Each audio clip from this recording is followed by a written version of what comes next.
Welcome to the series, The Reckoning, where we explore the ultimate battle for freedom in the United States between socialism and virtue in business.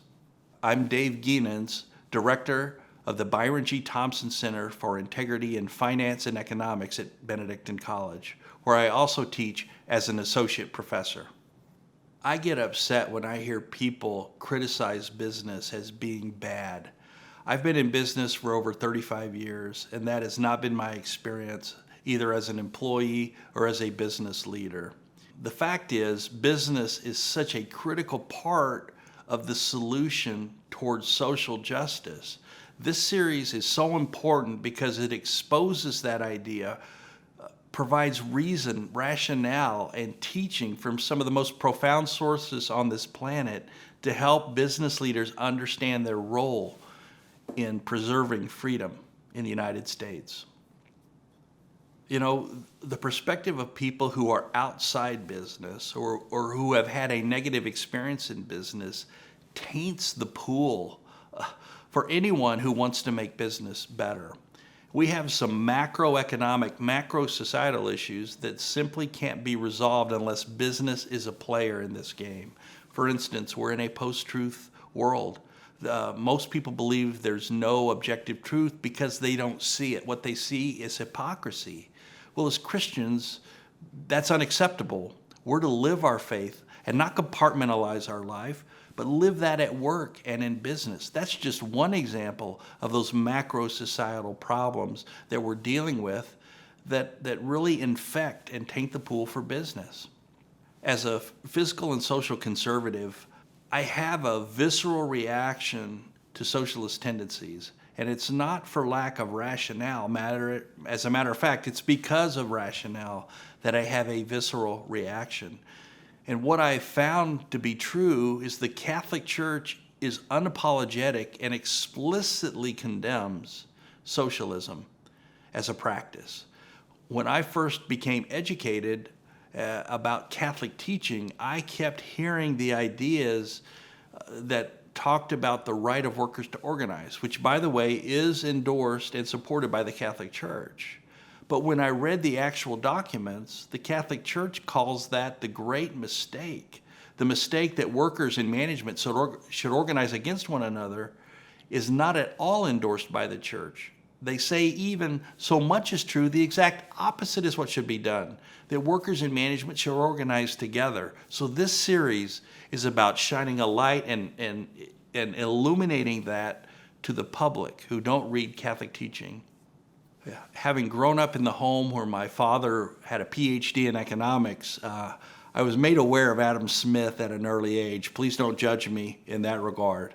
But what I didn't know is that Adam Smith was not an economist, he was a Scottish moral philosopher.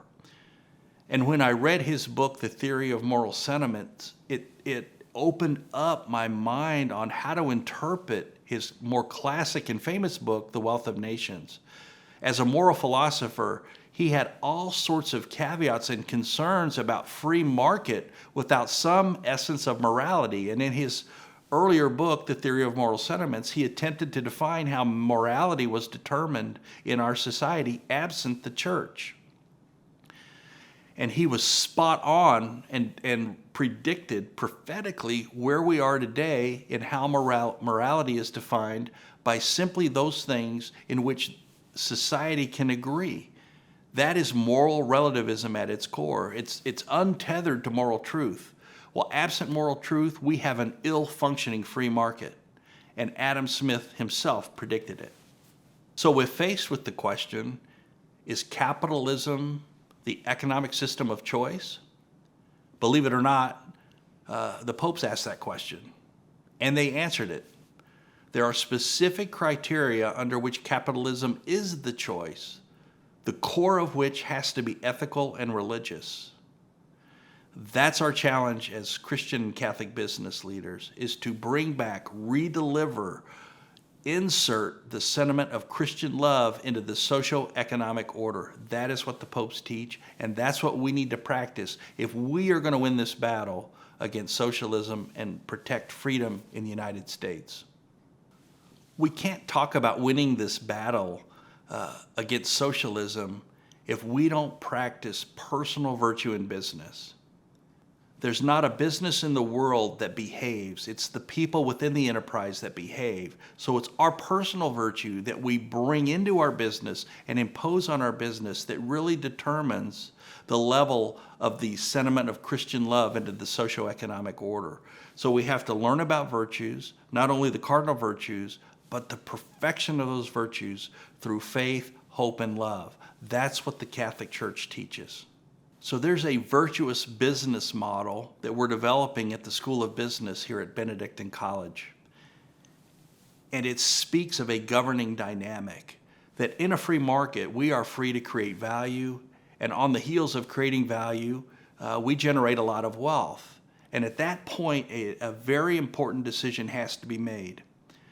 Will we handle that wealth virtuously, or will we handle it with vice? If we choose vice, we have a significant diminishing impact on our economy, because if we don't concern ourselves with the human dignity of others and pursuit of the common good, then the government must intervene on our behalf in order to do it. That's where we're at in American society today. And as soon as the government intervenes, they don't leave, they stay. And all of a sudden, people's heads turn toward the state as the answer, when in fact that's not true. We're to behave virtuously, and when we do, we are effective leaders. We create competitive advantage because our employees commit more fully and willingly to the work, which creates more value, which generates more wealth, which demands more virtue, and we spin our economy up. So that decision to be virtuous or not is actually the linchpin of our protection of freedom in the United States of America. One of the phrases that I found to be helpful when people are trying to envision what we're talking about is the term transcendent business. We as business leaders are called to a more transcendent purpose than profit. And in this series, we've been able to reduce all of the thinking and all the rationale and all the teaching that we cover into 13 tenets of a transcendent business. Some of those concepts are introduced new as we go through that list, but they are all critical for us if we are going to ascend to that which is higher still, the purpose of our businesses. We've confused the means with the ends. The means are profit. That's not the end. The means are profit through which we are to help other people flourish. Business at its core, and this is objective truth, is about people and purpose, not about profit. They do absolutely coexist, but there's an appropriate cause and effect. If we tend to the 13 tenets of a transcendent business, we will win the battle over socialism by practicing virtue in business. It's easy for me to have an expectation of what people will get out of this series. I went through it myself. As a Christian who really didn't know Christ until my mid-30s, I've learned this in my latter half of the career. So I was in business, was, I think, humbly pretty good at it, but learned that through my faith and through learning about leadership at its core, which is about optimizing cooperation, that those two things go hand in hand. And I also learned that when you treat people as people, not people as objects, they commit more fully and willingly to the work, which creates competitive advantage. What a blessing to be able to live your faith. And then you pile on the Catholic teaching, which I only became aware of as I started to teach at Benedictine College. It just sealed my fate. I want everybody in the practice who is anticipating going into business to understand these truths. We have to reclaim that moral tether that's going to allow us to operate a well-functioning free market. If not, we're doomed. And we as business people play a heroic role in this battle. There is a reckoning on the horizon. And this reckoning is so important for us to understand. There is so much at stake. Because if we don't win this battle for freedom in the U.S., socialism will prevail, and the key to success is virtue in business. In this series, we're going to explore those two forces, and you are the key to winning this battle. The Reckoning is a production of the Center for Catholic Media at Benedictine College. To enjoy this free series, visit media.benedictine.edu, where you can also check out our other video series and podcasts.